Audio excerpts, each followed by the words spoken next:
Shalom Bapak Ibu dan juga saudara dimanapun berada. Hari ini kita berjumpa lagi dalam Bina Iman GKI Klasi Solo edisi hari Selasa 25 Februari 2025. Mari sebelum kita akan kembali disapa oleh kebenaran firman Tuhan, kita berdoa.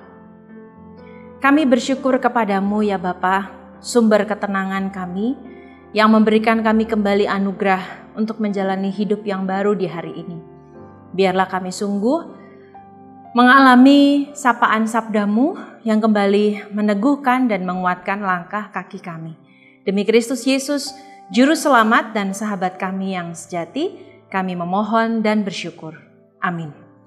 Firman Tuhan hari ini terambil dari surat Galatia pasal yang ke-6 ayat yang kedua. Bertolong-tolonganlah menanggung bebanmu. Demikianlah kamu memenuhi hukum Kristus.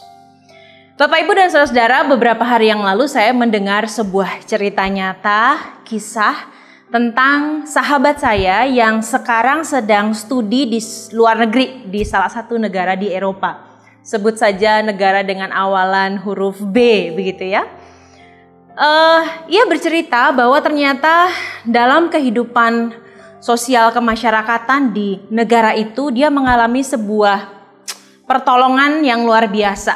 Mengapa? Singkat cerita, sebagai sebuah keluarga yang datang dari Indonesia ke negara B untuk studi, dua-duanya studi, suami dan istri studi S3. Sebagai seorang pelajar gitu ya, dia tahu bahwa dia harus mencari kerja. Pada akhirnya dia memutuskan untuk mencari kerja karena satu dan lain hal. Tetapi karena pekerjaannya tentu bukanlah pekerjaan yang cukup mudah untuk dicari, meskipun negara itu sudah sangat maju, ia mendapatkan satu pekerjaan dengan nilai nominal atau gaji yang standar begitu ya. Nah, ternyata di wilayah lingkungan tempat ia tinggal ada sebuah pelayanan masyarakat yang bernama food bank atau bank makanan. Di situ setiap hari pemerintah menyediakan bahan-bahan makanan fresh yang mentah yang siap untuk diolah. Sayuran, protein, susu begitu ya. Dan ternyata sebagai seorang pelajar yang pendapatannya itu di standar upah minimum negara itu, ia berhak untuk mengambil makanan di situ, food bank itu setiap hari. Ternyata ketika dia datang ke food bank, dia kaget karena orang-orang yang mengambil makanan itu juga adalah orang-orang yang membawa mobil begitu ya. Membawa mobilnya bukan main-main Bapak Ibu. Merek-merek yang di Indonesia, kalau orang Indonesia kira tuh waduh kok orang bawa mobil bawa gitu ya. Ini mindset orang Indonesia pada umumnya.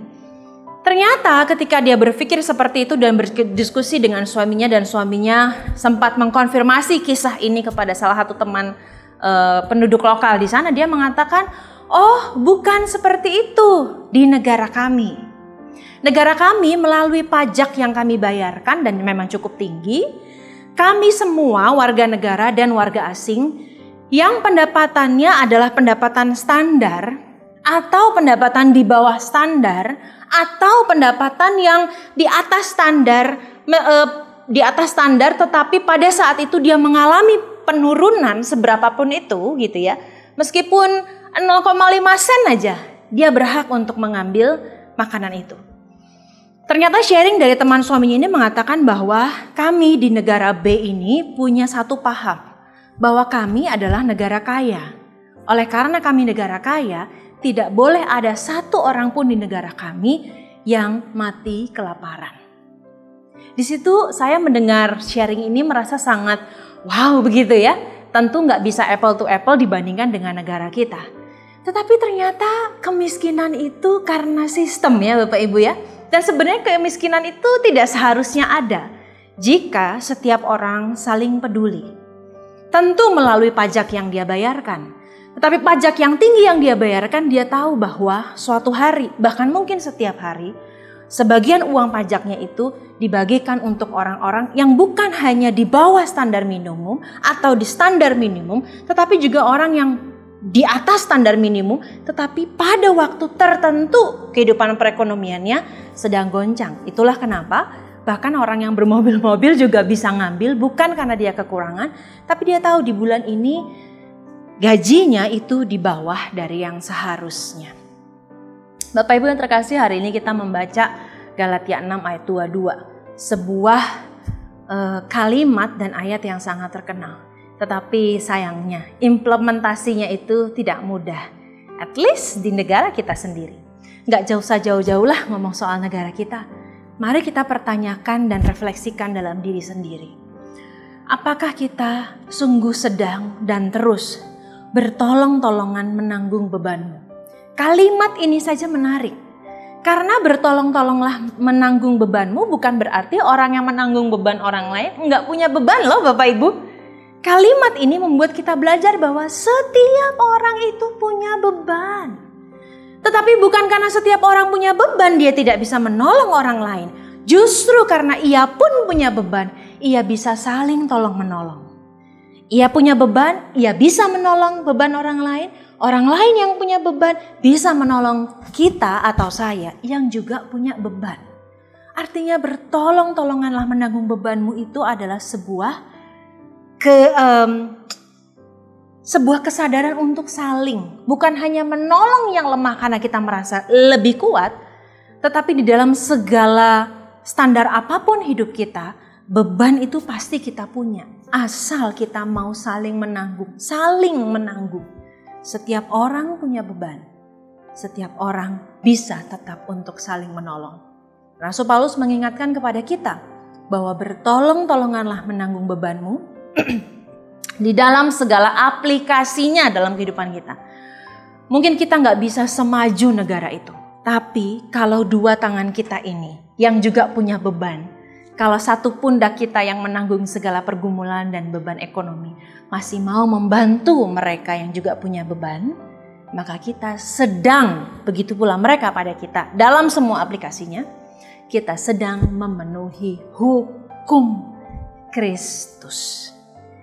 Biarlah hari ini tangan kita tergerak untuk memberi apa yang kita punya. Mungkin bukan hanya saja uang, tapi sepiring nasi, tapi tepukan hangat di punggung seseorang, atau kedua tangan kita yang terlipat ketika kita mengingat pergumulan seseorang, sekalipun kita pun sedang berada dalam pergumulan.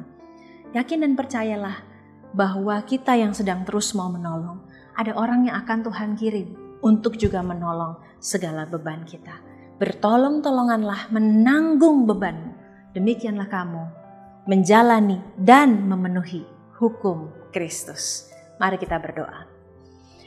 Terima kasih untuk pengingat yang begitu lembut Tuhan sampaikan dalam kebenaran sabdamu, bahwa beban yang sedang kami tanggung bukan menjadi sebuah penghalang untuk kami menjadi penolong bagi orang lain. Justru ketika kami mengerti bahwa semua orang sedang berjalan dengan bebannya masing-masing, disitulah tanda dan bukti bahwa kami bisa saling menolong.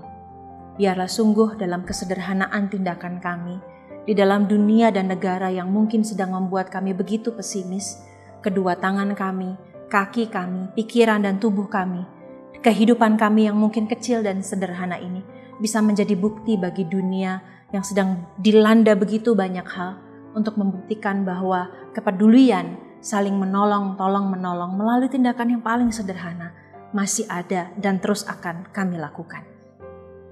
Karena kami mau sungguh-sungguh hidup bukan hanya sekedar apa yang kami akui sebagai murid Kristus, tapi apa yang menjadi identitas dan panggilan kami sebagai murid-Mu.